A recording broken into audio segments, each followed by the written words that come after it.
për të hapur mbledhjen e Komisionit për Evropën e Punë të Jashtme të datës 9 qershor 2026, sipas rendititës që kemi qarkulluar, kjo është një seancë dëgjimore për ecurinë e negociateve të antarësimit të vendit tonë në Bashkimin Evropian për dy kapituj të rëndësishëm, kapitulli 25 shkenca dhe kërkimi dhe kapitulli 26 arsimi dhe kultura.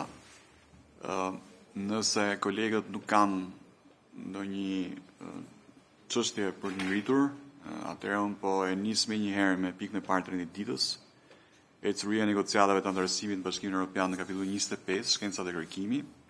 Kemi ftuar nga Ministria e Arsimit zonjën Armela Baka, negociatoren përgjegjëse për kapitullin 25, njëkohësisht zonës Ministri e Arsimit, dhe për kapitullin 26 kuptoj që zonja Ariana Osmani, zonës Ministria tjetër, do të jetë kolegja që do parashtrohet, por po e nis një herë me zonjën Armela Baka dhe pastaj vazhdojmë me rendin sipas asaj që është përndar. Zonja Baka, fjala për ju.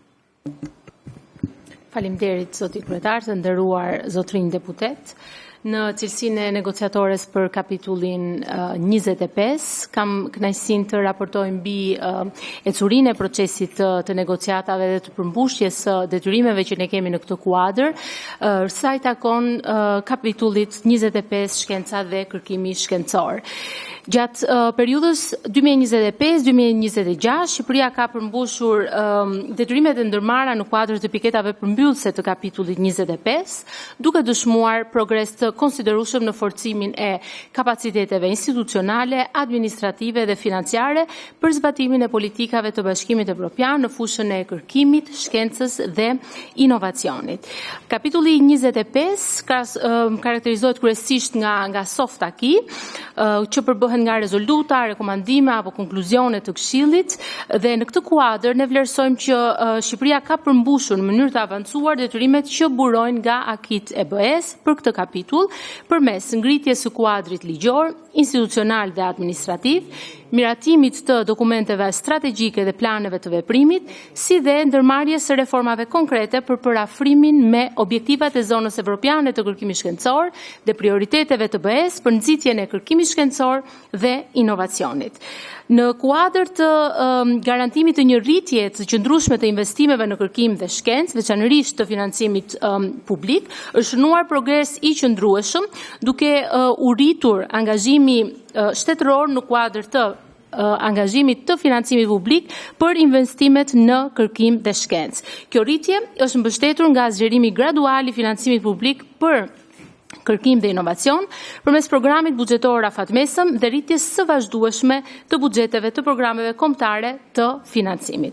Paralelisht janë ndërmarrë masa për përmirësimin e cilësisë së programeve kombëtare të kërkimit, forcimin e kapaciteteve institucionale të strukturave zbatuese, përfshirë këtu dhe Agjencinë Kombëtare të Kërkimit Shkencor, dhe përmirësimin e sistemeve të matjes dhe raportimit të shpenzimeve për kërkim dhe zhvillim në përputhje me standardet e BE-s. Dhe këtu në fakt vlen të përmendet disa angazhime që janë marrë në kuadër të jo vetëm të investimeve, por edhe të atyre investimeve të cilat janë planifikuara që do të realizohen në vijim, duke u fokusuar në fusha si nanoteknologji, bioteknologji apo dhe fusha të tjera të kërkimit shkencor. Në kuadër të krijimit të strukturave për të forcuar ekosistemet të kërkimit shkencor dhe inovacionit, janë ndërmarrë hapa konkret për forcimin e ekosistemit kombëtar të kërkimit dhe inovacionit nëpërmjet zbatimit të strategjisë së specializimit inteligjent dhe rritjes së bashkëpunimit nëpërmjet sektorit publik, akademisë dhe biznesit. Një rritje kryesore ka qenë miratimi i planit të veprimit për përmirësimin e performancës së Shqipërisë në tabelën evropiane të rezultateve të inovacionit, pra European Innovation Scoreboard, me objektivin që vendi të kalojë në inovator, në statusin pra inovator të moderuar dhe në vitet në vijim. Sipas vlerësimeve të fundit të BE-s, Shqipëria ka shënuar progres në disa tregues të rëndësishëm të inovacionit, veçanërisht në shkencën e hapur, aksesin në të dhënat kërkimore, orientimin e kërkimit drejt tranzicionit i gjelbër dhe forcimin e besimit të publikut ndaj shkencës. Një tjetër hap apo zhvillim i rëndësishëm ka qenë krijimi i Agjencisë Innovation for Albania si mekanizëm institucional i dedikuar për zhvillimin e ekosistemit të inovacionit dhe startupeve. Në kuadër të saj është edhe Këshilli Kombëtar i Inovacionit, i cili shërben si një forum këshillimor dhe bashkërendues që promovon dialogun nëpërmjet institucioneve publike, sektorit privat, akademisë dhe partnerëve të tjerë të ekosistemit. Paralelisht është bërë mundur edhe krijimi i strukturave përkatëse brenda Ministrisë së Ekonomisë dhe Inovacionit dhe pikave përgjegjëse në të gjitha institucionet dhe ministritë e linjës në mënyrë që të kemi një proces sa më gjithëpërfshirës. Procesi ka përfshirë bashkëpunimin edhe të një numri të gjerë institucionesh të tjera zbatuese, duke mundësuar identifikimin e progresit të arritur në fusha prioritare si transformimi digjital, zhvillimi i kapitalit njerëzor, kultura dhe ekonomia e bazuar në inovacion. Po ashtu, Shqipëria po zbaton dhe ligjin e miratuar së fundmi për kërkimin shkencor dhe po ashtu dhe strategjinë kombëtare për kërkimin shkencor. Në kuadër të përmbylljes së të gjithë kuadrit rregullator në zbatim të ligjit për shkencën dhe kërkimin shkencor, janë miratuar të gjitha aktet nënligjore të parashikuara, duke u fokusuar kryesisht tek lista e vendimeve të Këshillit të Ministrave që rregullojnë këtë regjim të vendosur në vend lidhur me kërkimin shkencor, duke përfshirë organizimin dhe funksionimin e Këshillit Kombëtar për shkencën dhe kërkimin shkencor, zbatimin e parimit të shkencës së hapur, kodin e etikës, kriteret për institutet kërkimore shkencore apo marrjen e statusit të qendrës së ekselencës, deri edhe tek modeli i financimit të kërkimit shkencor apo kuadri për pjesëmarrje në infrastrukturat evropiane të kërkimit. Po ashtu, është përgatitur dhe raporti i parë i monitorimit të strategjisë kombëtare për kërkimin shkencor dhe inovacionin 2023-2030, i cili analizon progresin e arritur përmes objektivave të kësaj strategjie në forcimin e kuadrit ligjor dhe institucional, zhvillimin e kapaciteteve kërkimore, përmirësimin e statistikave dhe indikatorëve të kërkimit, si dhe promovimin e bashkëpunimit midis akademisë, institucioneve publike dhe biznesi, si dhe rritjen e transferimit të teknologjisë dhe inovacionit. Faleminderit. Mirë, faleminderit, zonës ministra. Koleg, doni që t'i bëjmë të dy prezantimet, apo unë them më mirë me dy prezantimet, kështu që po e jap fjalën zonës ministres Osmani që të na prezantoj progresin në kapitullin 26, apo jo? Po. Lutem. Shumë faleminderit, i nderuar kryetar, të nderuar deputet. Kapitulli 26, arsimi dhe kultura, në përputhje me kërkesat e piketës përmbyllëse, Shqipëria ka treguar se ka krijuar kuadrin e nevojshëm institucional, politik, ka siguruar planifikim të përshtatshëm buxhetor, ka zbatuar masa efektive kundër korrupsionit me qëllim përmbushjen e objektivave të politikave të Bashkimit Evropian në fushat e arsimit, trajnimit, duke përfshirë arsimin dhe trajnimin profesional, rinin, sportin dhe kulturën. Ministria e Arsimit në cilësinë e institucionit kryesor ka siguruar koordinim të ngushtë ndërinstitucional me institucionet kontribuese dhe palët e interesuara përkatëse, duke garantuar një qasje të integruar në hartimin dhe zbatimin e politikave dhe reformave sektoriale. Përmes këtij koordinimi janë ndërmarrë masat qëndrueshme për të parafruar me akitë e BE-s dhe prioritetet strategjike të kapitullit. Për më tepër, janë marrë masa konkrete për të ngushtuar hendekun me objektivat e zonës evropiane të arsimit, duke forcuar cilësinë dhe aksesin në arsim, duke zhvilluar politika që mbështetin të nxënët gjatë gjithë jetës.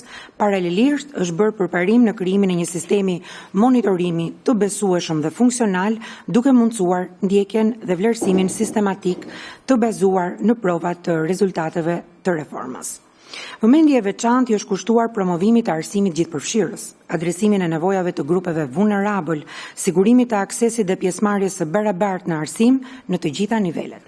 Në këtë kontekst, Shqipëria konsideron se i ka përmbushur kërkesat e kriterit përmbyllës të kapitullit 26, ndërkohë që vazhdon përpjekjet për të konsoliduar më tej reformat dhe për të arritur përafrimin e plot me standardet e Bashkimit Evropian. Si përfundim, Shqipëria në fakt vlerëson se në 29 masa të parashikuara sipas kriterit përmbyllës për kapitullin 26, arsimi dhe kultura në fakt janë në një fazë shumë të avancuar të zbatimit në përputhje me afatet e dakortësuara dhe angazhimet që ne kemi ndërmarrë. Sistemi arsimor parauniversitar në Shqipëri ka arritur përparim të konsiderueshëm në forcimin e kapaciteteve institucionale, përmirësimin e cilësisë së mësimdhënies, avancimin e përfshirjes sociale, kompetencave digjitale, ngritja e inspektoriatit qendror të arsimit parauniversitar, zhvillimi i Agjencisë Kombëtare për Shërbime Arsimore kanë konsoliduar mekanizmat për monitorimin dhe sigurimin e cilësisë. Miratimi i planit të veprimit të agjendës digjitale për arsimin 2025-2030, zbatimi i kurikulës së TIK-ut për klasën e 4 duke përfshirë konceptet bazë të inteligjencës artificiale, kanë përmirësuar aftësitë digjitale si për nxënësit ashtu edhe për mësuesit përmes trajnimit të vazhdueshëm, zgjerimit të Smart Labs. Sa i përket përfshirjes sociale, kurikulat për klasat 1, 6 dhe 10 janë përditësuar për të integruar historinë dhe kulturën e komuniteteve rome dhe egjiptiane. Numri i mësuesve të kualifikuar është rritur, tekstet shkollore në gjuhët e pakicave tani janë më të disponueshme. Masat për të ulur braktisjen e shkollës kanë quar në një rënje me 0.3%, ndërsa pjesëmarrja e nxënësve nga komunitetet rome dhe egjiptiane është rritur në 12.811 nxënës. Përfshirja në shkollë monitorohet sistematikisht përmes metodologjisë kombëtare për vlerësimin e gjithë përfshirjes, duke lejuar ndërhyrje të bazuara në prova. Lidhur me cilësinë e mësimdhënies në performancën akademike, janë zhvilluar udhëzues praktik, manuale për nivelin e arritjeve për lëndët kryesore, matematik, shkenca natyrore, gjuhë shqipe. Mbi 22.000 mësues, drejtues shkollash janë trajnuar për zbatimin e kurikulave të reja. Janë zgjeruar rrjetet e mësuesve profesionist, janë duke nxitur shkëmbimin e praktikave më të mira dhe zhvillimin metodologjik. Këto arritje tregojnë përparim të qartë në forcimin e sistemit arsimor, duke kombinuar reformën institucionale, transformimin digital, përmirësimin e cilësisë së mësimdhënies dhe përfshirjen sociale. Sfidat e mbetura përfshin përmirësimin e teksteve shkollore për gjuhët e caktuara të pakicave, konsolidimin e përdorimit të teknologjisë digjitale në të gjitha shkollat. Më konkretisht, me qëllim forcimin e kapaciteteve institucionale për inspektimin, monitorimin dhe sigurimin e cilësisë në arsimin parauniversitar, Shqipëria ka krijuar Inspektoriatin Qendror të Arsimit Parauniversitar. Dhe sigurisht kemi vendimin e Këshillit të Ministrave numër 121 datë 27/2/2026 për krijimin, organizimin, funksionimin e Inspektoriatit Qendror të Arsimit Parauniversitar. Ky plani 12 mujor i Inspektoriatit Qendror të Arsimit Parauniversitar i është dërguar Komisionit Evropian dhe sigurisht është marrë dakordësia pa asnjë kundërshtim nga Komisioni Evropian. Sigurisht miratimi i ligjit për themelimin e Agjencisë Kombëtare të Shërbimeve Arsimore. Me qëllim forcimin e kapaciteteve institucionale, përmirësimin e ofrimit të shërbimeve arsimore, Shqipëria ka ndërmarrë hapa drejt krijimit të Agjencisë Kombëtare për shërbime arsimore nëpërmjet përgatitjes miratimit të kuadrit ligjor përkatës. Për miratimin e planit të veprimit të agjendës digjitale për arsimin 2025-2030, janë duke përfshirë dhe standardet për arritjen e kompetencës digjitale dhe kemi vendimin e Këshillit të Ministrave numër 733 për miratimin e planit veprimit të agjendës digjitale për arsim 2025-2030. Për sa i përket masave kundër korrupsionit. Plani i integritetit është mbyllur tashmë 2022-2025 dhe kanë filluar përgatitjet për planin e ri 2026-2029.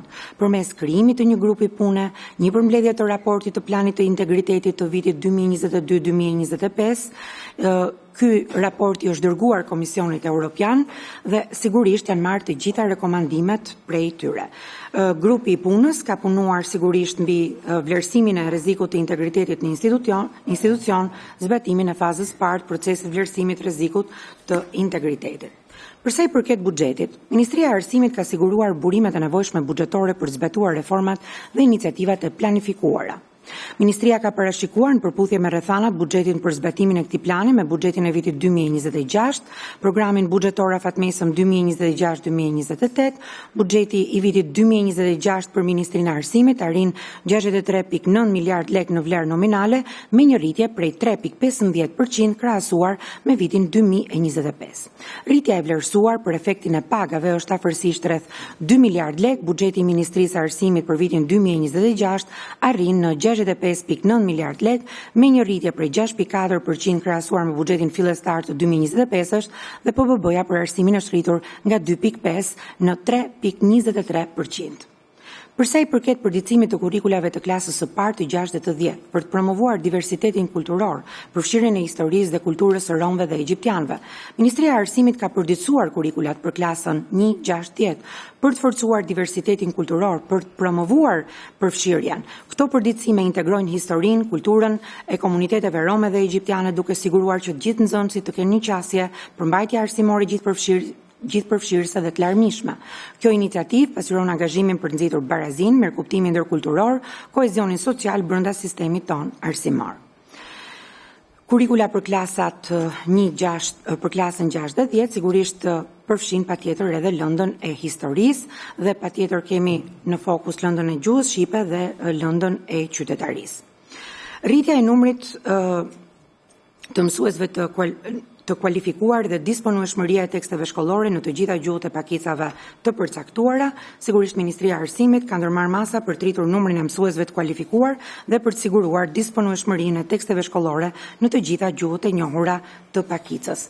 Përsa i përket zbatimit të kurrikulës TIK, Ministria e Arsimit ka zbatuar kurrikulën TIK për klasën e 4, që ishte risi 2025-2026, me qëllim forcimin e shkrim-leximit digjital në një fazë të hershme. Kjo masë siguron që nxënësit të fitojnë aftësi themelore të teknologjisë, informacionit, komunikimit, duke mbështetur të nxënit gjatë gjithë jetës përputhshmërinë me standardet evropiane të arsimit digjital.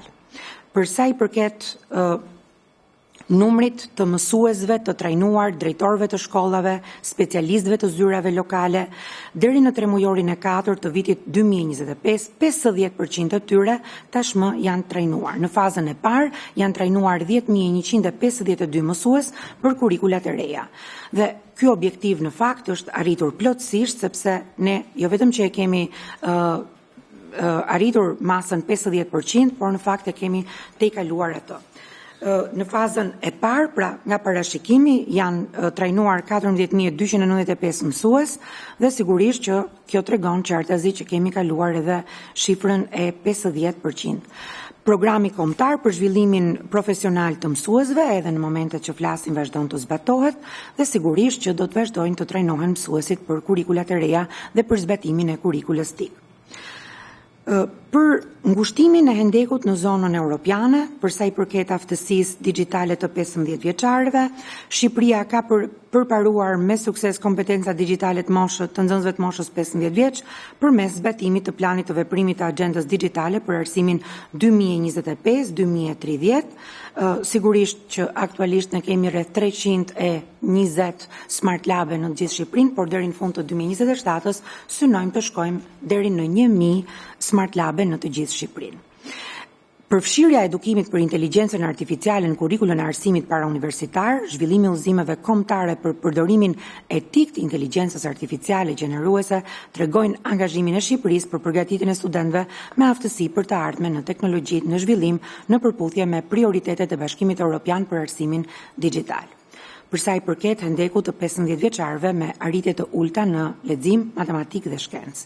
Gjatë vitit 2026-2027 do të fillojë zbatimi i kurrikulave të reja të përditësuara për klasën e parë, të 6 dhe të 10, të cilat në fakt i kushtojnë një rëndësi të veçantë zhvillimit të aftësive bazë të menduarit kritik dhe zgjidhjes së problemeve. Për të mbështetur përgatitjen më të mirë të mundshme të nxënësve, ASCAP, që është Agjencia për Sigurimin e Cilësisë të Arsimit Parauniversitar, po zhvillon udhëzime për mësuesit mbi vlerësimin e zhvillimeve të aftësive të nxënësve bazuar në kompetenca. Në këtë kontekst po zhvillohen përshkruesit e nivelit të arritjeve, të cilat operacionalizojnë rezultatet e të nxënit të programeve lëndore dhe përcaktojnë qartë progresin e nxënësve nga një nivel në tjetrin. Janë zhvilluar udhëzues didaktik për shkencat natyrore, matematikën, gjuhën shqipe, të ndërtuar sipas kornizës PISA 2025, 450 koordinator të rrjeteve profesionale janë trajnuar në 3 fusha kryesore dhe fokusi ka qenë në përdorimin e këtyre udhëzuesve dhe platformave interaktive. Për sa i përket planit kurikular, dokumenti paraqet planin e aktiviteteve për vitin shkollor 2026-2027, i cili synon të zhvillojë materiale mbështetëse dhe programe kurikulare për arsimin parauniversitar, siç janë hartimi i materialeve mësimore, procesi i përditësimit të teksteve, hartimi dhe miratimi rreth 40 programeve të reja lëndore për klasat 2, 7 dhe 11 që do të përfundojnë deri në fund të vitit 2026, trajnimi i stafit arsimor, zbatimi i programeve të reja, zbatimi i kurikulës së re të tikut për klasën e 4 dhe këtë vit do të jetë për klasën e 5 dhe kurikula të zbatohet në të gjitha shkollat, sigurisht me Smart Lab. Për sa i përket uljes së braktisjes së shkollës, Ministria e Arsimit me qëllim rritjen e frekuentimit të shkollës, përmirësimin e përfshirjes, parandalimin e braktisjes së shkollës për nxënësit, ka ndërmarrë vazhdimisht një sër masash të integruara dhe të koordinuara. Këto masa përfshin politika dhe iniciativa që mbështetin nxënësit në çdo nivel të arsimit parauniversitar, duke siguruar mundësi të barabarta për gjithë dhe duke krijuar një midis shkollor gjithëpërfshirës, të sigurt dhe mbështetës.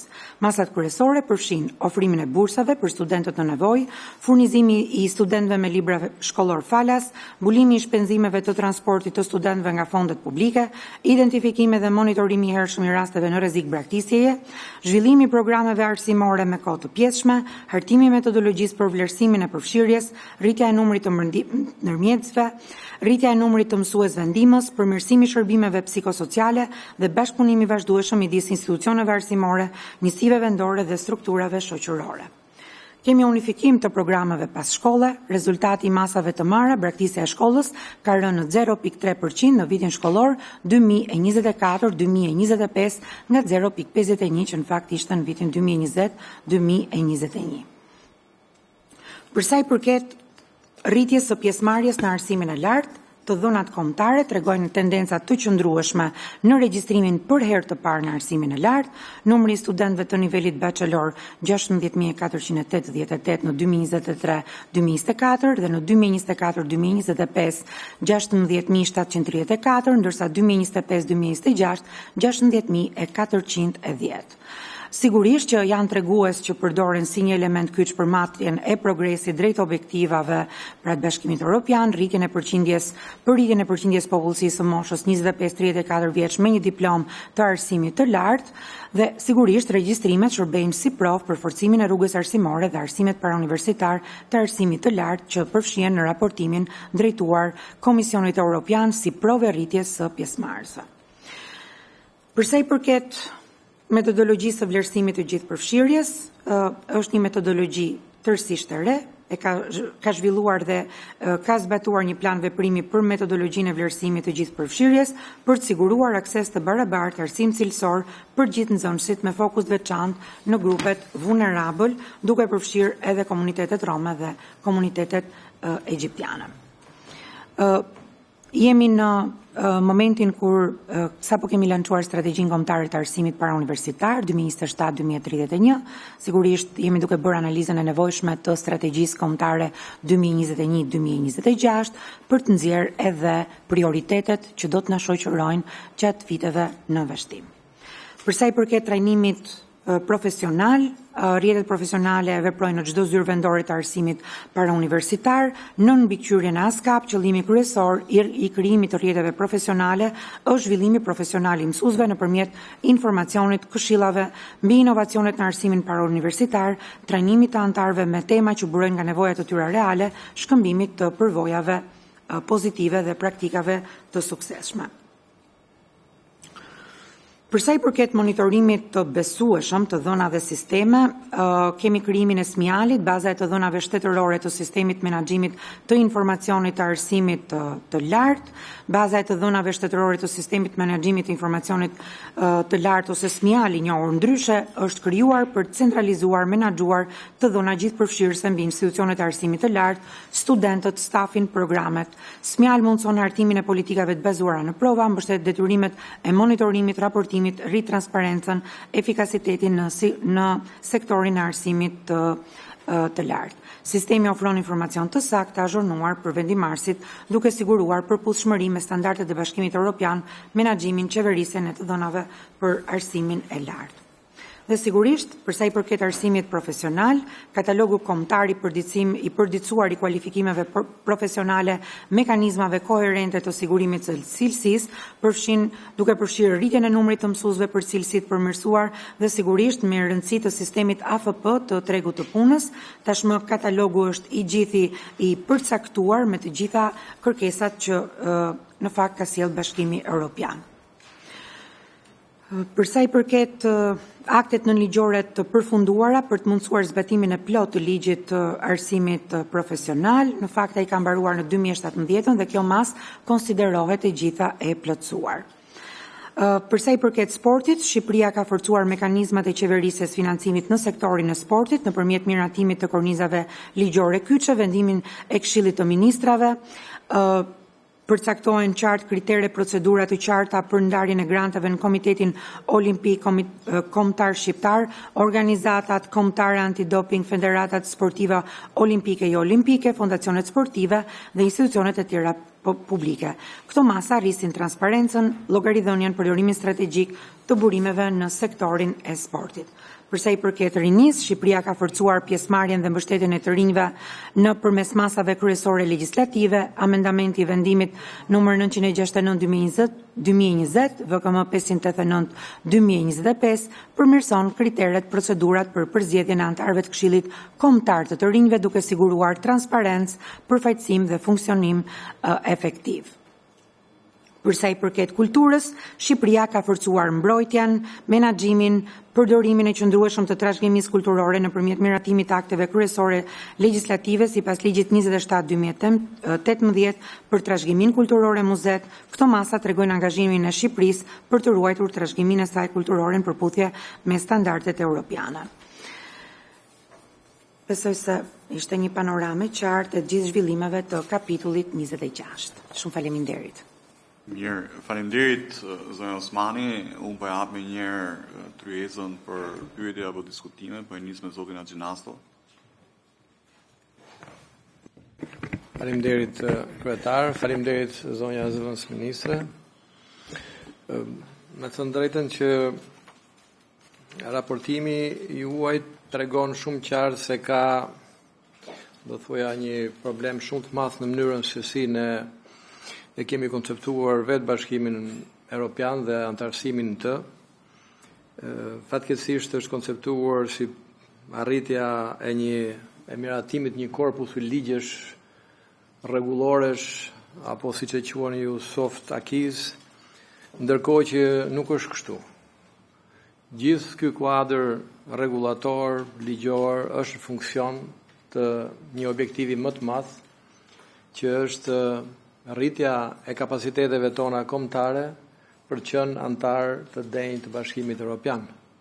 Dhe këtu kam parasysh jo vetëm kapacitetet intelektuale, administruese, qeverise, por edhe ato ekonomike, kam parasysh konkurrueshmërinë, kam parasysh produktivitetin e vendit dhe një ekonomi të qëndrueshme e cila do të përballojë nesër pas nesër një konkurrencë jo të parëndësishme të Bashkimit Evropian, të vendeve anëtare të Bashkimit Evropian, po jo vetëm kaq, duhet të përballojë edhe sfidat e mëdha që vetë Bashkimi Evropian do ketë me bloqet tjera ekonomike që janë në rritje dhe dinamikë të vazhdueshme të rritjes. Kështu që mendoj që një përqasje e tillë do të jetë shumë e nevojshme në raportimin tuaj dhe në punën tuaj. Kështu që kur flasim për për arritje, duhet shikojmë edhe efektet që këto reforma, ligje, rregullore kanë bërë konkretisht, për shembull, në rastin konkret në fushën e kërkimit shkencor apo të arsimit. Unë do dëshiroja të dëgjoja për shembull që premtimet e bëra në 2013 për sa i takon buxhetimit të arsimit të realizohen.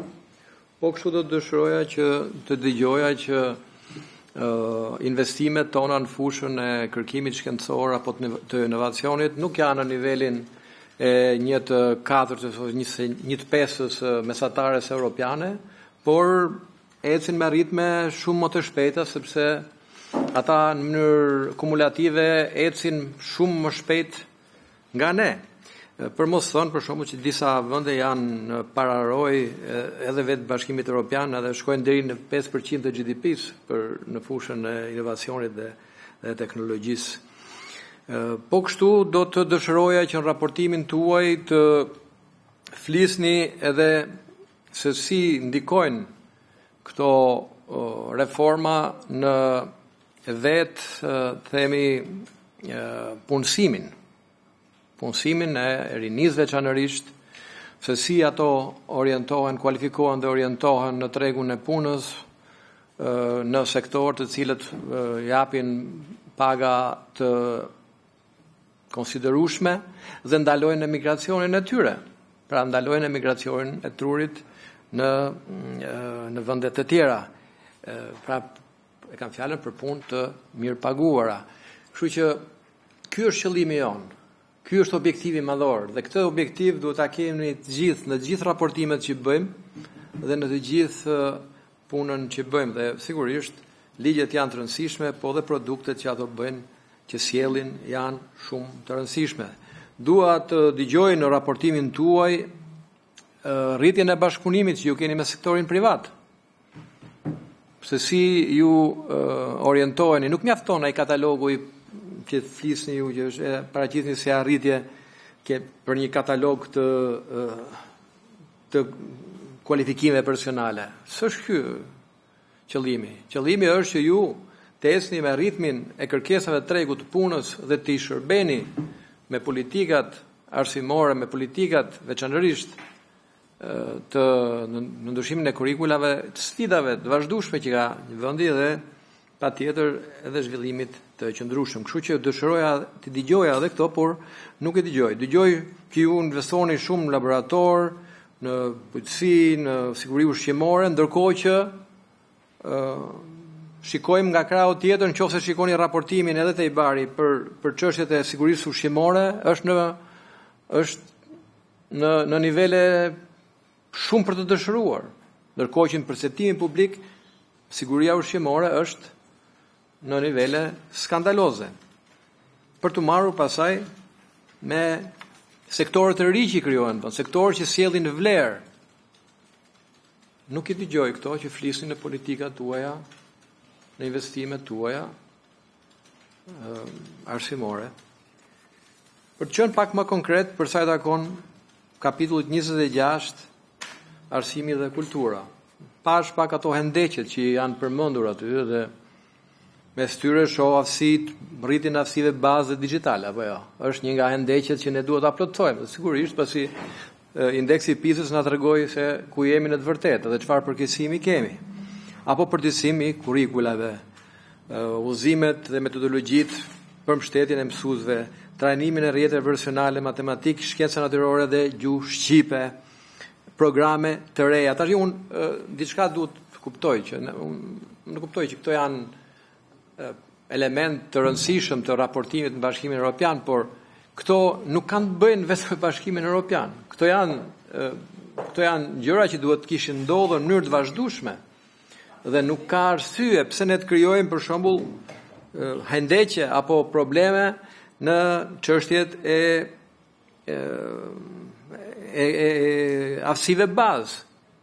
Patjetër që sistemet arsimore konkurrojnë mbi bazën e nivelit bazë dhe pastaj specializimit të tyre. Kështu që këto e kam fjalën nuk janë drita të kuqe që ndizen tani. Këto janë diçka këto janë gjëra që duhet ishin realizuar në vazhdimsi, pavarësisht se ju raportoni sot që flasim. Po kështu për arsimin profesional, ju jepni patjetër këtë katalogun apo zhvillimin në planit kombëtar për forcimin e mekanizmit dhe për financimin e mekanizmit të sigurisë e cilësisë, por referojuni pak sa të rinj, të reja ju me këto reforma i keni dhënë dispozicion të tregut punës. Pse tregu i punës sot ngre probleme akute të mungesës së të rinjve me aftësitë përkatëse? Pse aktualisht shqiptarët, nxënësit, studentët shqiptar nuk janë të disponueshëm për sektor të rëndësishëm të ekonomisë dhe vinë pa fund të huaj, importojnë fuqi punëtore, ndërkohë që kemi dështuar me mundësitë tona, me kapacitetet tona për të kualifikuar njerëzit për tregun e punës. Dhe në fund, keni paraqitur si sukses krijimin e agjencisë kombëtare të shërbimeve arsimore. Vërtet e keni këtë? Ja keni dhënë privatit edhe keni bërë një agjenci publike private dhe këtë e paraqisni si sukses? Kjo është zgjidhja që të rrisni kostot privatit të vendos kosto, apo jo, për studentët. Ju keni rritur kostot për studentët dhe e paraqisni si sukses.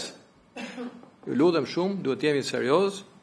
Ju mund bëni reforma dhe agjenci mbi interesa klienteliste, por këto nuk i shërbejnë as zhvillimit, nuk i shërbejnë as cilësisë, nuk i shërbejnë mbi të gjitha as studentëve dhe trejave, të cilët fatkeqësisht vazhdojnë largimin nga ky vend, pikërisht se këto politika arsimore dhe lidhja e tyre me tregun e punës kanë një mungesë të theksuar të cilësisë dhe të vizionit për të qenë funksion. E para gjithë të përfitojnë vetë ata dhe e dyta të përfitojë dhe shoqëria dhe ekonomia në përgjithësi. Faleminderit. Faleminderit zotë Gjenasto. Ju lutem një përgjigje për kolegun edhe. Faleminderit zotja Gjenasto. Lidhur me arsimin e lartë dhe kërkimin shkencor, që është edhe kapitulli që unë drejtoj, në fakt është marrë angazhimi dhe ka një angazhim dhe është objektiv rritja e investimeve në kërkim dhe shkencë, dhe veçanërisht këtu përmendim financimin publik, dhe të dhënat tregojnë që raporti i financimit publik në raport me GDP-n ka shënuar rritje, konkretisht 0.17% në vitin 2022, 0.24% në vitin 2023 dhe 0.3% në vitin 2024. Dhe po ashtu, buxheti për programet kombëtare të financimit është rritur mesatarisht me rreth 15% në vit, që nga viti 2018, dhe rritje të mëtejshme vjetore për rreth 10-15% parashikohet në buxhetin afatmesëm 2026-2028. Patjetër që investimet në projekte konkrete të kërkimit shkencor, por edhe infrastrukturore, janë prioritet. Ka një angazhim dhe është marrë angazhimi edhe përmes financimit të rreth 45 projekteve të financimit në mbështetje të shkencës, kërkimit shkencor dhe inovacionit, të cilat synojnë forcimin e kapaciteteve kërkimore dhe modernizimin e infrastrukturës. Dhe këtu mund të përmend disa nga këto projekte, të cilat janë infrastrukturë laboratorike dhe kërkim shkencor universitar, projekte të tjera të cilat synojnë forcimin e laboratorëve për sigurinë ushqimore, apo dhe atyre smart labs dhe projekteve të tjera të cilat fokusohen në inovacion, teknologji dhe siguri kibernetike. Dhe po ashtu, synim është dhe ngritja e qendrave të inovacionit dhe ekselencës, dhe këtu vlen të përmendet qendra e ekselencës dhe inovacionit në nanoteknologji dhe shkencat biomarin. Ky projekt synon krijimin e 2 qendrave të ekselencës dhe inovacionit në Shqipëri, dhe po ashtu në kuadër të qendrave të ekselencës vlen të përmendet qendra e biosimulimit, ajo e reformës në kërkimin klinik dhe shkencor në onkologji, dhe po ashtu dhe qendra e kërkimit dhe zhvillimit për inteligjencën artificiale, e cila do të krijohet në bashkëpunim me institucionet e arsimit të lartë dhe Akshin. Faleminderit. Përsa i përket pyetjeve drejtuar kapitullit 26, po e nis me buxhetimin. Edhe njëherë do doja që të theksoja që rritja e vlerësuar për efektin e pagave është afërsisht 2 miliard lek. Buxheti i Ministrisë së Arsimit për vitin 2026 arrin 65.9 miliard lek me një rritje prej 6.4% krahasuar me buxhetin fillestar të vitit 2025. PBB-ja për arsimin është rritur nga 2.5% në 3.23%. Përsa i përket të gjitha reformave, politikave që ne kemi ndërmarrë për hendekun, të gjitha ato që ju përmendët, pra që nga trajnimi i mësuesve, përditësimi i kurrikulave, digitalizimi i arsimit, miratimi i planit digital, futja e lëndës tikut që në klasën e parë dhe në klasën e 4 për herë të parë kemi futjen e një kapitulli të veçantë për inteligjencën artificiale. Trajnimin e vazhdueshëm të mësuesve edhe përmes fletave profesionale është synimi dhe prioriteti i Ministrisë së Arsimit për të siguruar ato që është më e rëndësishme, siguri, cilësi në arsim. Përsa i përket krijimit të Agjencisë Kombëtare të Shërbimeve Arsimore, në asnjë moment nuk kemi thënë që kjo është një agjenci që i është dhënë privatit, nuk kemi thënë asnjë moment që kjo është një agjenci që do të rrisë çmimet. Ne kemi thënë që është një agjenci e cila do të reformojë shërbimet për arsimin qoftë parauniversitar, qoftë për arsimin e lartë, dhe është një agjenci e gjitha në jurisdiksionin e Ministrisë përgjegjëse për arsimin. Faleminderit.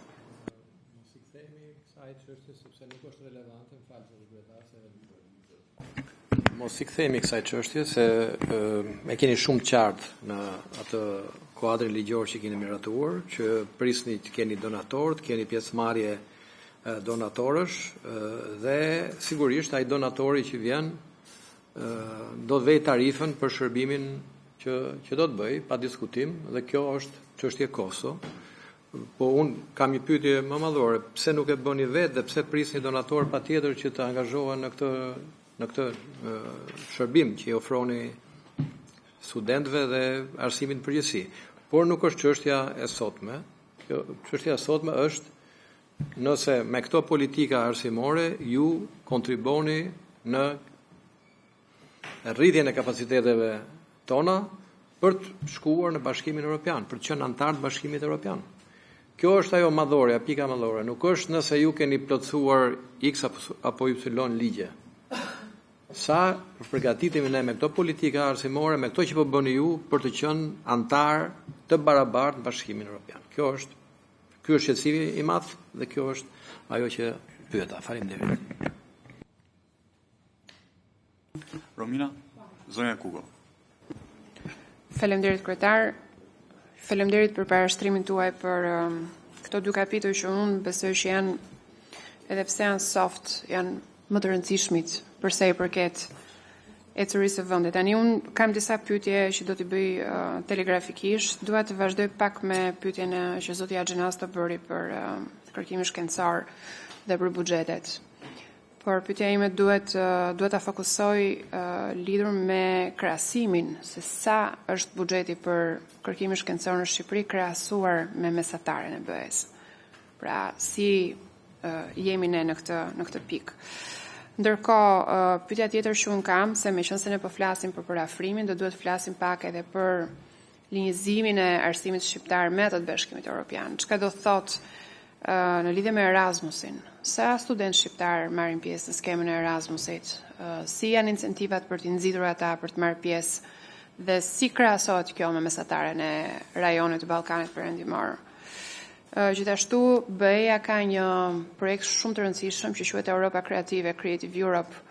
Sa pjesëmarrje ka nga Shqipëria në këtë projekt dhe si incentivohen të rinjt shqiptar për të marrë pjesë në projektet e Creative Europe?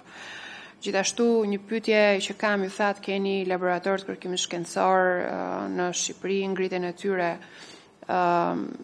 A ka një planifikim se ku duhet fokusohet researchi? Ne dim nga bota e researchi që ka një trend gjithmonë lidhur me ku duhet fokusohet kërkimi shkencor.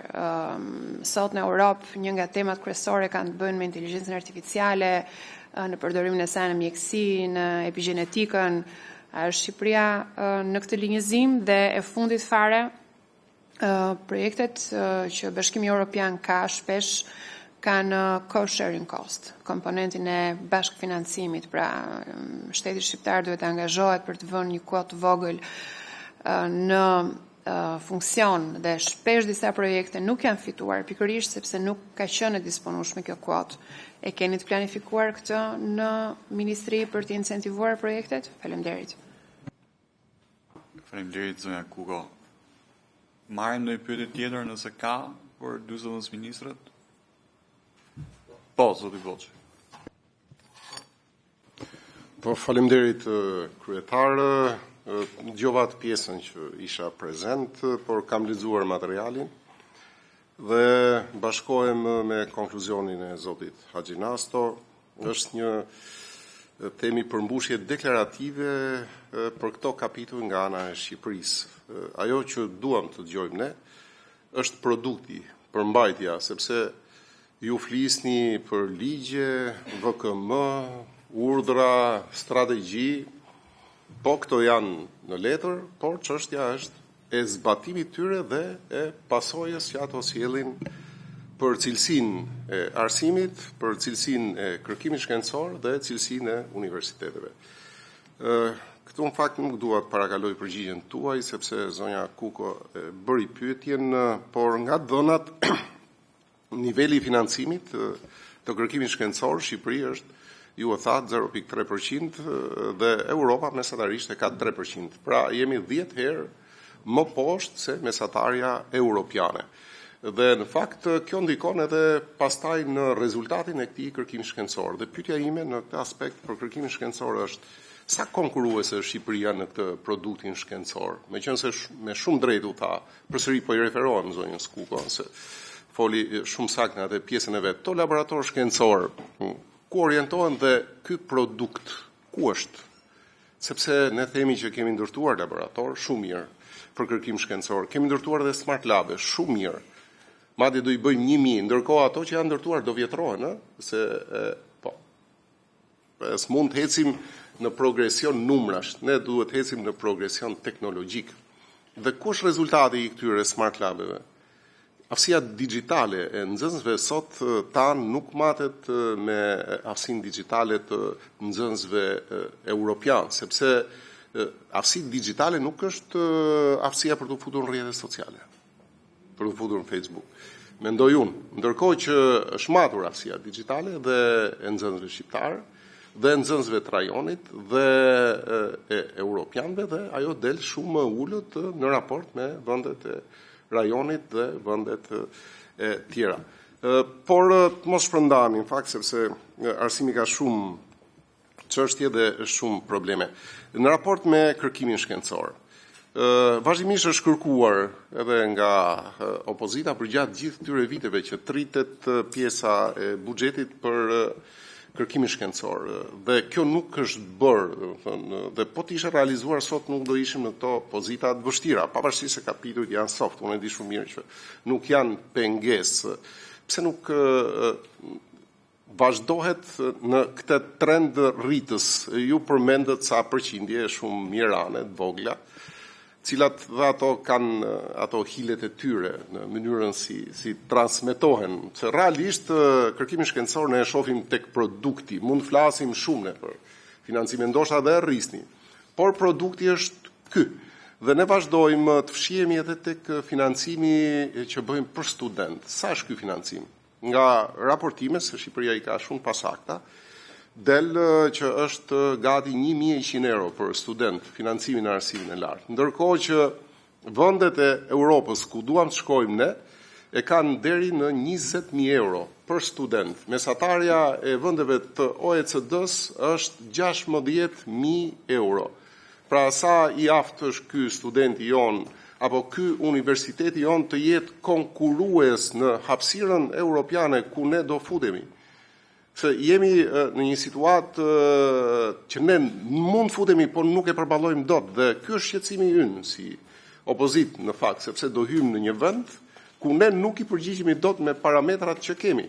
Dhe universitetet shqiptare sot vuajnë për autonomi, spari, vuajnë për liri akademike, por mbi gjitha vuajnë për financim dhe për rezultat. Ku janë universitetet shqiptare në rankim? Pse nuk e përmendni ju në raport që universitetet shqiptare nuk hyn fare në rankim, ndërkohë që vendet e rajonit, Universiteti i Shkupit, i Beogradit, i Zagrebit, disa universitete janë të rankuara dhe madje këtë vit janë të rankuara dhe universitetet Afrikës, ku të ardhurat për frym janë shumë më të ulta se sa të Shqipërisë. Pra kemi dy probleme. E para që nuk i financojmë, e dyta dhe kur i financojmë, ne nuk kemi produkt.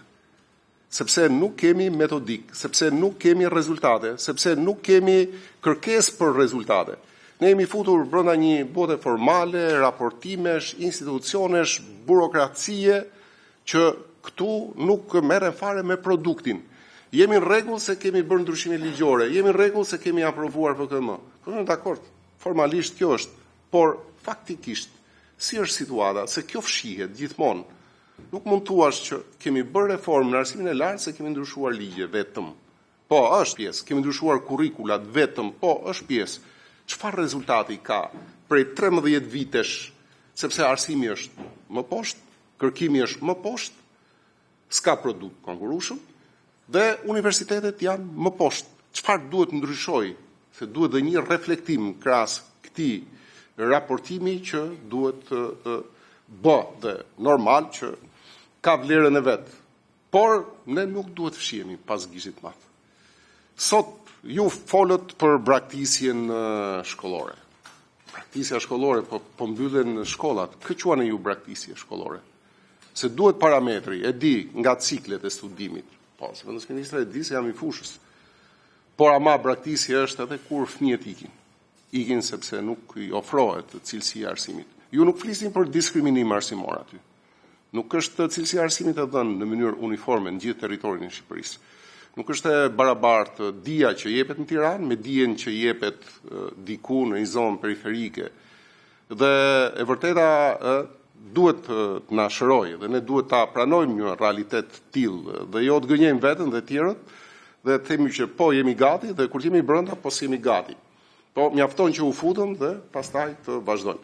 Pra, ajo pjesa që këtu kërkohet është që të jemi të vërtet me njëri tjetrin, sepse e shohim dhe e dim se si është, e prekim realitetin, sikurse të dilet në një konkluzion masash reale, konkrete. Arsimi vërtet është çështje kombëtare dhe fatkeqësisht asnjëherë se keni trajtuar tillë.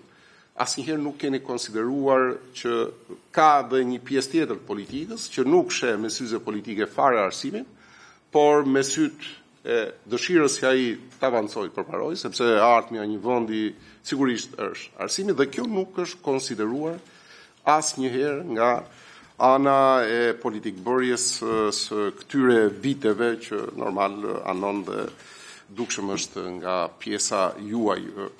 Dhe për dal tek pjesa që nuk u cek, ky financimi që është rritur nga 2.5 i arsimit në 3.2, të paktën nuk është kaq i vërtet. Se unë e di si bashkohen ato pjesët. Çfarë është bruto për arsimin, themi ne? Nga buxheti i shtetit apo nga PBB-ja. Ajo duhet konsideruar. Nuk po dal ke retorika u premtua se është premtuar që në vitin Xiz, nuk e mbaj mend tash çfarë viti se aq shumë kohë ka kaluar sa edhe viti nuk e mbaj mend që e keni premtuar. Por të vish thysh në Europë me 2.5%, kur mesatarja e Europës është 5%, më duket aventurë. Sigurisht ka dhe aventura të bukura, ka dhe aventura me happy end, edhe ndoshta kjo është nga ato aventurat me happy end, por ama përgjithësia nuk mund të shmanget.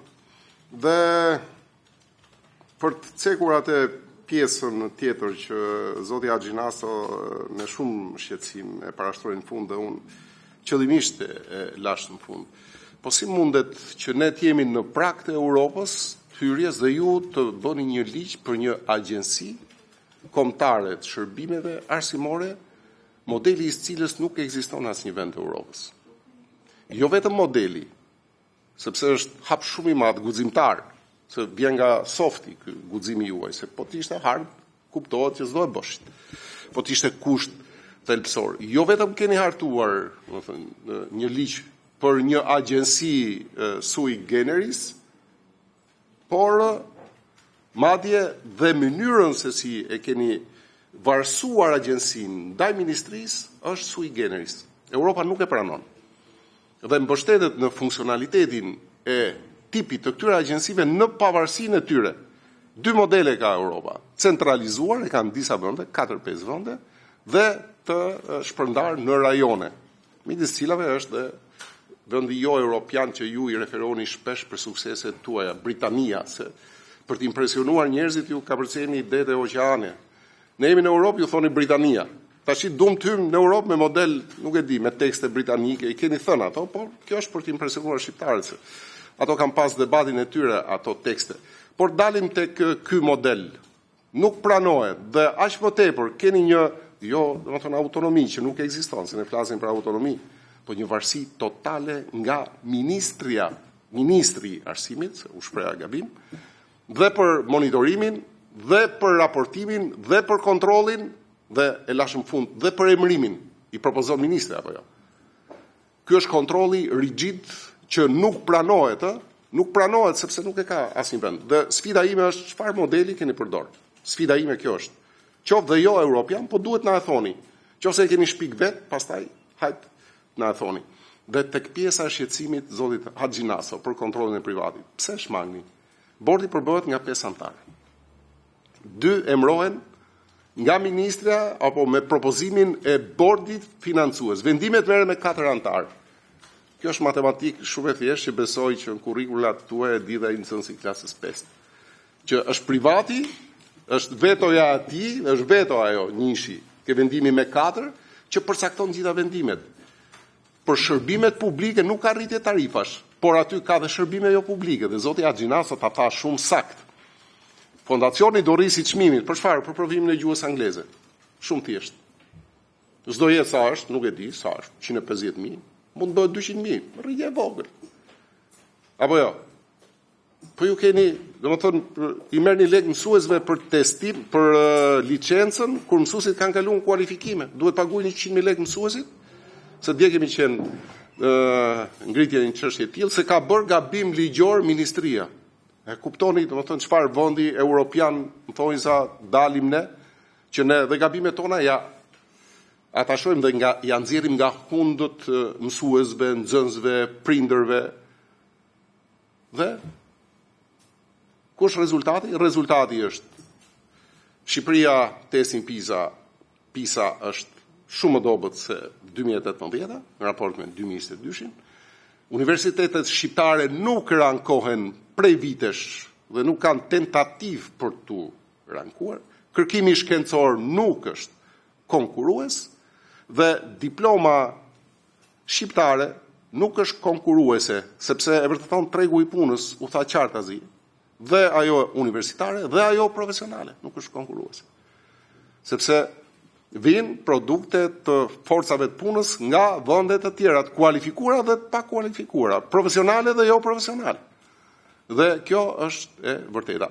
Pra, ne kemi një sistem arsimor me letra, shumë bukur.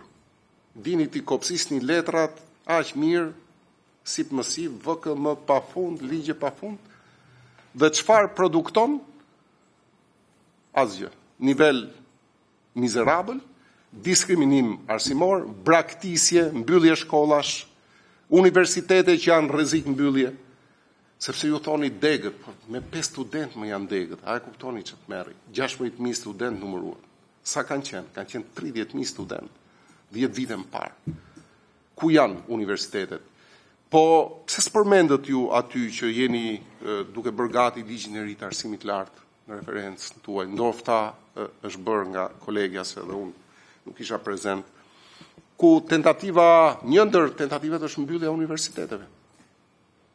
Unë nuk besoj që ne kemi luks të mbyllim universitete, për një arsye të vetme, sepse ne bëjmë një gabim në llogaritje dhe ja hedhim publikut për PR. Ne themi universitete për numër banorësh ne kemi më shumë, ne kemi universitete të vogla. Po jo se kemi produkt me shkollë të lartë rinis më shumë se sa Europa, jemi më poshtë. Niveli arsimor i rinisë shqiptare është më i ulët në gjithë Europën, se po futemi në Europë, se ishte ai sulmi që hajtë mbyllim universitetet se janë shumë. Nuk e di u raportua aty për kampuset. Si mund veprohet me Universitetin e Tiranës ku i është rrëmbyer hapësira e kampusit? Si mund të hymë në Europë me Universitetin e Korçës, kur i është marrë kampusi nga liceu francez? Si mund të hyet në Europë me Universitetin e Elbasanit, kur ai kishte projektin e kampusit prej para 13 vitesh dhe nuk u ndërmor asnjë hap. Ndërkohë që doli dhe projekti i Tiranës, e nxorri dhe vetë kryeministri, e ktheu, e përktheu. Dhe ja ku është realiteti. Ne jemi për të vënë duart në kokë në situatën që kemi në të gjitha nivelet e arsimit. Është shumë bukur që do hyjmë në Europë se dhe ju do e ka përceni këte kur të hyjmë në Europë kush do përgjigjet për situatën, se do vinë edhe misione vëzhguese, monitorimi, do lexojnë letrat tuaja, sa bukur që e ka Shqipëria. Kur të vinë këtu, do të thënë, të shohin realitetin, mos na e krijoni këtë situatë. Jo, hajde do të thënë, të kaloni lumin se duhet kaluar, duke fshehur të vërtetën dhe gjithçka pasojën t'ja lini brezave tjerë, politik apo social. Pra është një përgjegjësi shumë e madhe, është abisme, ju e kaloni me një lloj lehtësie çuditshme, ndërkohë që unë e kuptoj që është përgjegjësi shumë e madhe. Kush është dëshira jonë? Të hyjmë në Europë, patjetër, që ju të ballafaqoni, që ju domethënë vini nga ne, edhe ta kuptoni shumë mirë se në çfarë situate është arsimi shqiptar sot. Faleminderit. Faleminderit zoti Buçi. Kolege, fjala për ju. Faleminderit të nderuar deputet lidhur me pyetjet e shtruara dhe në fakt për të gjitha elementet që kanë të bëjnë me kërkimin shkencor, me financimin publik për kërkimin shkencor, ka një plan masash dhe është një angazhim për të patur progres në rritjen e financimit publik për kërkimin shkencor, me qëllim për të afruar sa më shumë me mesataren europiane. Sa i takon kërkimi shkencor në vetvete, mënyrën se si kryhet, se si promovohet apo se si linjëzohemi me zbatimin e politikave të European Research Area, ky është një prioritet jo vetëm i përafrimit me këto politika, por edhe i zbatimit të këtyre standardeve. Zbatimit të këtyre standardeve në vlerësimin e kërkimit shkencor, vlerësimin e punëve të kërkimore shkencore, të etikës së përdorur e të tjerë. Lidhur me forcimin e kërkimit shkencor, ai kryhet përmes integrimit në rrjetet europiane të kërkimit shkencor, sikur mund të jetë rrjetet e infrastrukturës kërkimore shkencore, ERIC që është miratuar së fundmi me vendimin e Këshillit të Ministrave të këtij viti, me pjesëmarrje në programe të ngjashme europiane, sikundër është programi COST, apo programe të tjera sikundër është programi Horizon Europe, që promovojnë kërkimin shkencor. Patjetër duke mbajtur në konsiderat dhe përcaktimin e fushave prioritare të kërkimit shkencor, mënyrën se si këto fusha lidhen me tregun e punës apo edhe me bizneset, përmes edhe bashkëpunimit që ka Agjencia Kombëtare e Kërkimit Shkencor me Innovation for Albania, me qëllim forcimin e të gjithë ekosistemit të research dhe innovation. Faleminderit. Për sa i përket kapitullit 26, po e nis me pyetjet tuaja, deputete, për sa i përket sa student marrin pjesë në Erasmus Plus apo Europa Creative, në fakt ka qenë një kërkesë e Bashkimit Evropian për krijimin e një zyre të dedikuar për projektet Erasmus Plus, pavarësisht se ata vetë kanë një zyrë për projektet Erasmus Plus të dedikuar, dhe sigurisht ne jemi duke parë mundësinë për ta atashuar këtë zyrë pranë Agjencisë Kombëtare të Kërkimit Shkencor dhe Inovacionit, duke qenë se është agjencia e cila merret edhe me menaxhimin e projekteve. Aktualisht numri i studentëve është në rritje, sigurisht nuk kemi një është në gati 10% e numrit të total të studentëve, pra 10%.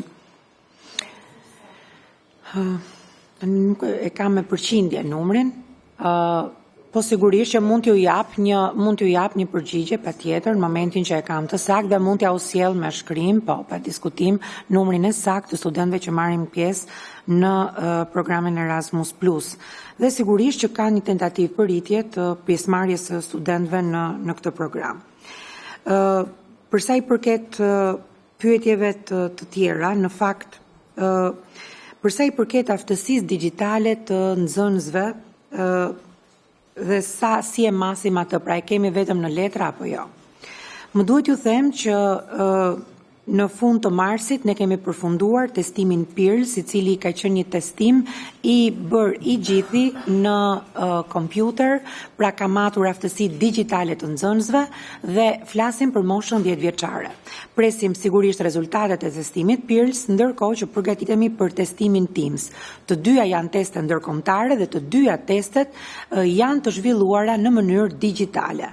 Sigurisht në testimin TIMSS, rezultatet e dala në fund të 2024-s, Shqipëria ka patur një vend shumë të mirë, duke sjellë në fokus që jo vetëm aftësitë digjitale, por edhe aftësitë matematikore të nxënësve kanë qenë vërtet në rritje dhe tregojnë një trend në rritje, të cilin e presim edhe në rezultatet e PIRLS-it apo të TIMSS-it.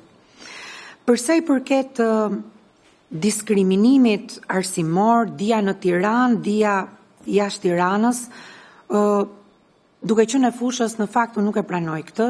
Unë mendoj që të gjithë mësuesit kudo që janë në gjithë Shqipërinë punojnë njësoj dhe mendoj që trajnimet e dedikuara që vijnë nga Agjencia Kombëtare për sigurimin e cilësisë në arsimin parauniversitar, besoj se këto trajnime, të cilat janë të vazhdueshme, kanë sjellë ato që ne kërkojmë vazhdimisht, cilësi në edukim. Sigurisht që arsimi ka patjetër problematika të cilat do të na duhet t'i shikojmë kohë pas kohe, t'i zgjidhim, po unë mendoj që ka reforma shumë të mira që patjetër ndikojnë në zhvillimin e arsimit shqiptar. Faleminderit. Falë kryetar, një sqarim. Në vogël se besoj e dëgjova. Më bëri shumë përshtypje.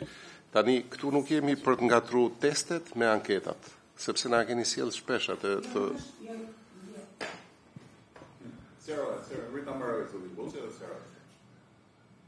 dhe testi është test që merr nxënësit, ndërsa anketa për mësuesit po.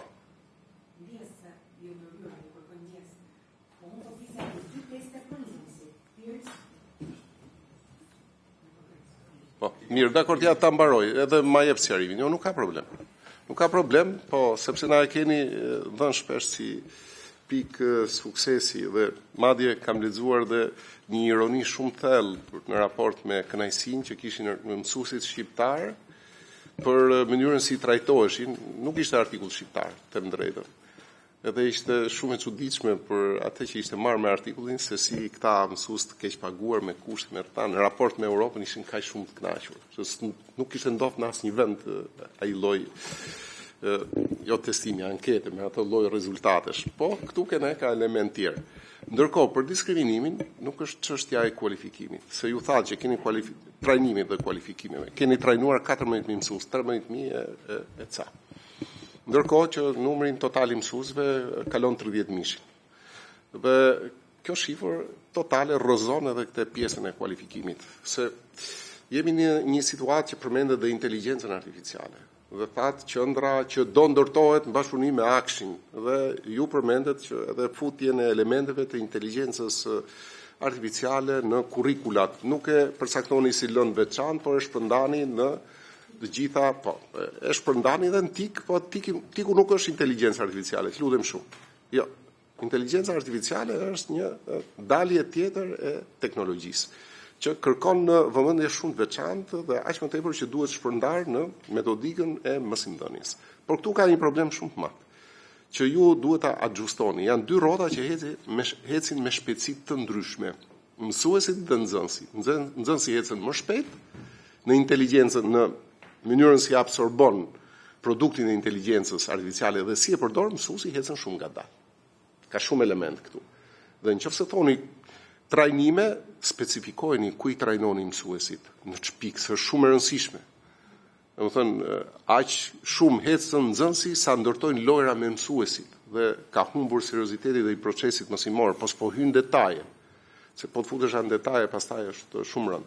Por vazhdoi diskriminimin, nuk është vetëm kualifikimi, ambientet shkollore, klasat kolektive, cilësia e emërimeve, thonë që dihet si është, Mos e harroni rastin e atit mësuesit që humbi jetën në Devoll, i cili ishte mësuesi i matematikës, për cilët ka kaq nevojë sot, ndërkohë që e kishit çuar atje me internim, bënte 10 kilometra në këmbë.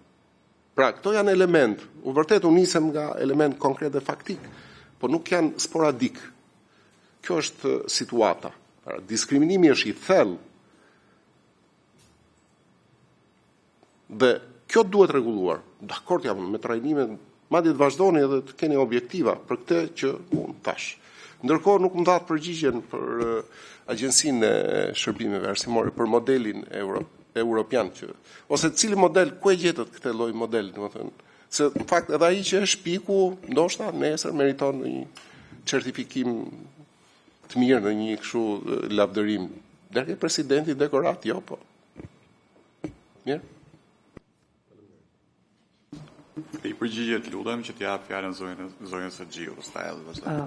Unë doja të bëja një serim në ato çfarë unë thash, nuk e përmenda anketimin Talis që bëhet për mësuesit, por përmenda vetëm 2 teste ndërkombëtare që janë Teams për matematikën, për aftësitë digjitale dhe matematikore të nxënësve, për klasën e 4 për 10 vjeçarët dhe testimi PIRLS, që është aftësi digjitale dhe lexim shkrimi, po përsëri për 10 vjeçarët. Më duhet ju them që aktualisht ka mbaruar testimi PIRLS dhe janë testuar rreth 4610 vjeçar në të gjithë Shqipërinë me një përzgjedhje random të agjencisë që organizon dhe ne presim rezultate të cilat sigurisht dalin pas një viti, ndërsa për Teamsin e kemi bërë në 2024 dhe kemi patur rezultate shumë të mira. Jemi duke u përgatitur, e kemi mbyllur provën e Teamsit dhe përgatitemi për Teamsin për vitin që vjen. Pra, këto janë aftësi mirëfilli digjitale. Për sa i përket Talisit, pastaj është diçka tjetër, është anketim që ju bëhet mësuesve për performancën e tyre shkollore.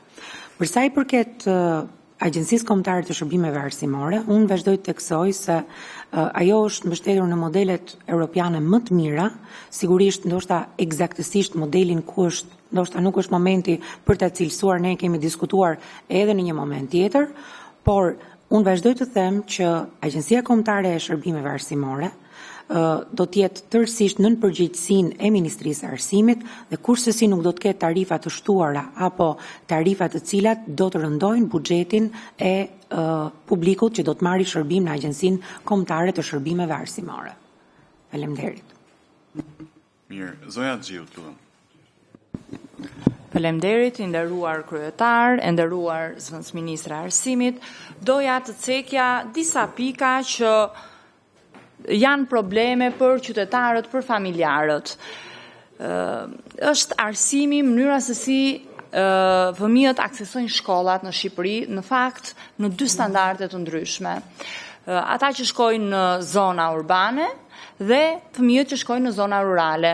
Ajo që shohim shpesh është që familjarët detyrohen të marrin fëmijët e tyre nga fshatra dhe t'i dërgojnë në qytete për të kryer një arsim cilësor më të mirë.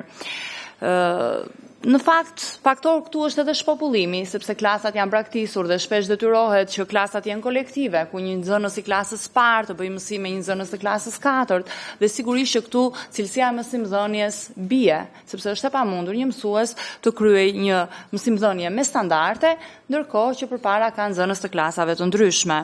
Po ashtu edhe të gjitha investimet janë fokusuar kryesisht në zonat rurale dhe zonat urbane janë lënë në harrez. Dhe këtu futet arsimi në një cikël, në një rreth vicioz, ku shpopullimi nxit rënjen e cilësisë së mësimdhënies dhe po ashtu rënja e mësimdhënies nxit shpopullimin, nxit largimin e banorëve nga zonat rurale drejt zonave urbane.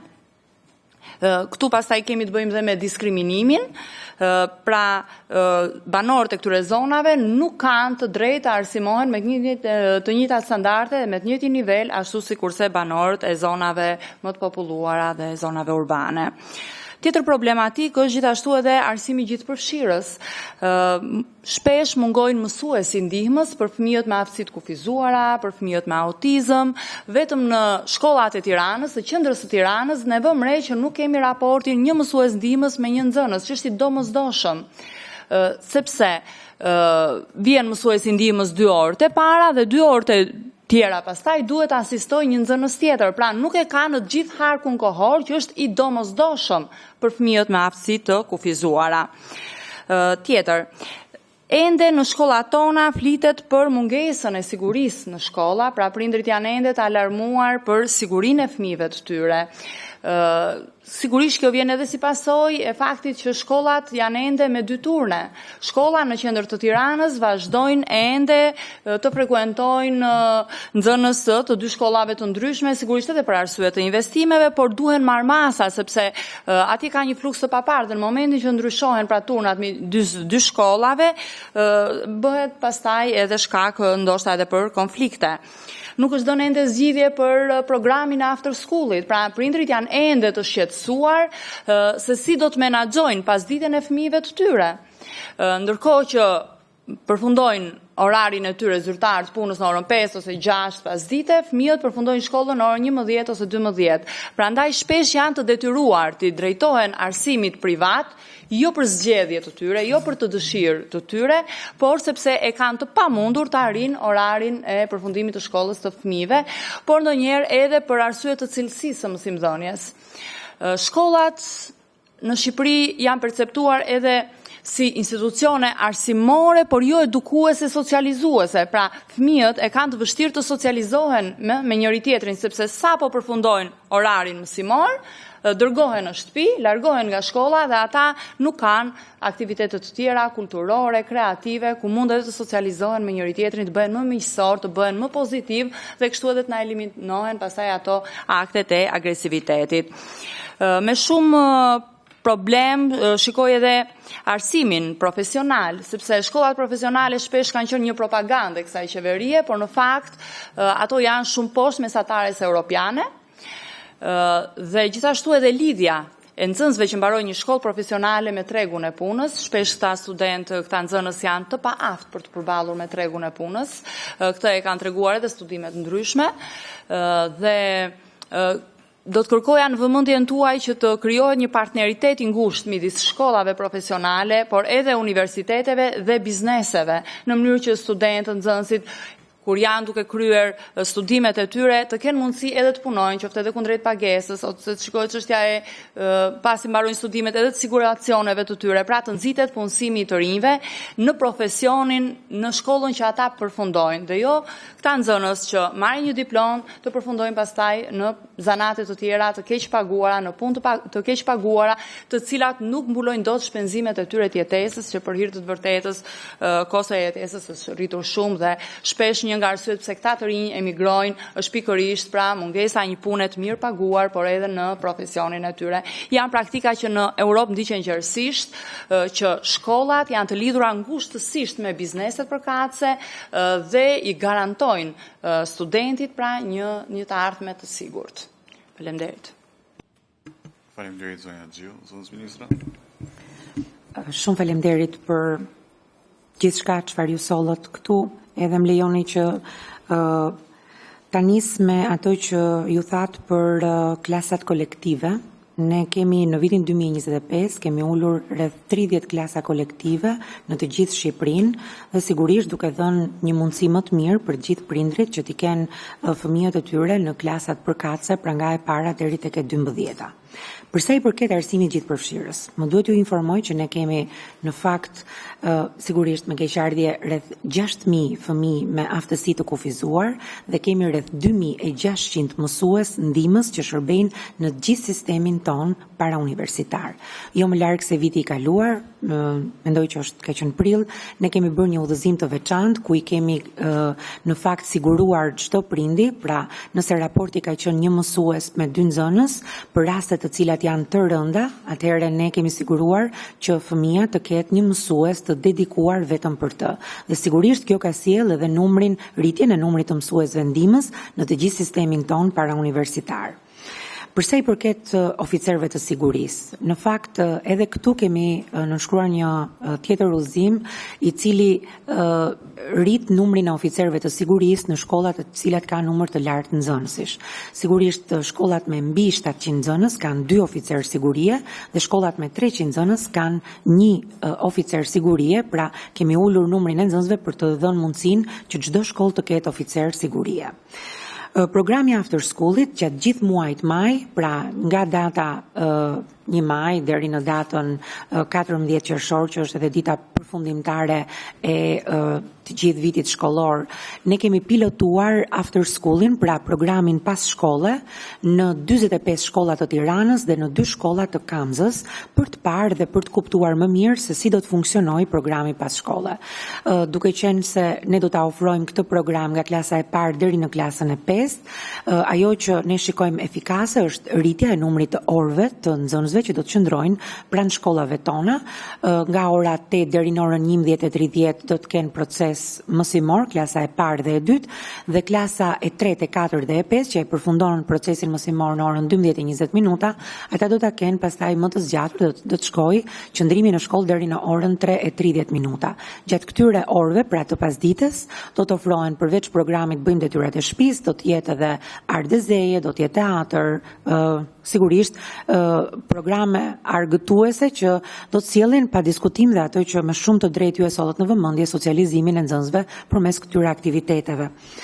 Përsa i përket arsimit profesional, ne kemi një bashkëpunim të ngushtë me Ministrinë e Ekonomisë dhe Inovacionit, duke qenë se arsimi profesional në fakt është nën përgjegjësinë e kësaj ministrie dhe kemi një rritje të numrit të regjistruar të nxënësve të cilët nga arsimi 9-vjeçar kërkojnë të regjistrohen në arsimin profesional, edhe për shkak të ofrimit të diplomave duale, por edhe të dualitetit që ka arsimi profesional, pra duke kombinuar përveç teorisë edhe prakticitetin pranë tregu të punës, dhe kjo është edhe një kërkesë kryesore që ne në fakt e kemi patur prej vitesh, që të mund të përafronim tregun e punës me diplomat që ne japim. Jemi duke bashkëpunuar me Ministrinë e Ekonomisë dhe Inovacionit për të rritur numrin e të regjistruarve, pra të nxënësve që mbarojnë arsimin 9-vjeçar dhe kërkojnë të shkojnë në arsimin profesional. Shumë faleminderit. Faleminderit. Kurtër fare. Faleminderit. Thjesht për orarin after schoolit, që unë mendoj që ora 3:30 nuk është arsyeshme krahasuar me orarin që prindrit kanë. Do të thonë do të ishte një zgjidhje në mes të rrugës, ndërmjetme, nuk do të zgjidhte problemin e prindërve gjithsesi. Faleminderit. Ne në fakt, siç ju thash, ne kemi pilotuar gjatë gjithë muajit maj. Ajo që kemi parë se varet edhe nga mosha të ndryshme të fëmijëve, klasa e parë dhe klasa e dytë nuk qëndron më shumë se sa ora 2:30 minuta, dhe klasa e 3, e 4 dhe 5, ne pra 3 dhe 4 deri në orën 3:30 minuta, dhe klasa e 5 që është distima e rritur shkon deri në orën 4. Gjithsesi këto jemi duke diskutuar dhe shtatori pa diskutim që do të na gjejë edhe më të përmirësuar se sa kjo fash që ne ofruam tani për të gjithë qytetin e Tiranës. Faleminderit ju. Dakor. Nëse kolegët nuk kanë ndonjë pyetje tjetër, unë kam një pyetje shumë thjeshtë për të dy kolegët nga Ministria e Arsimit. Kur keni planifikuar që t'i mbyllni kapitujt? Kapitulli 25, kapitulli 26. Jemi te kjo faza që kemi ca afate. Kur mendoni, se unë kuptoj që nuk keni asnjë hard akit tashmë për të. Dhe nëse keni ndonjë gjë që është vërtet shqetësuese në këtë proces, që nga çfarë prezantuat nuk u duk. Kur mendoni që mbyllen kapitujt?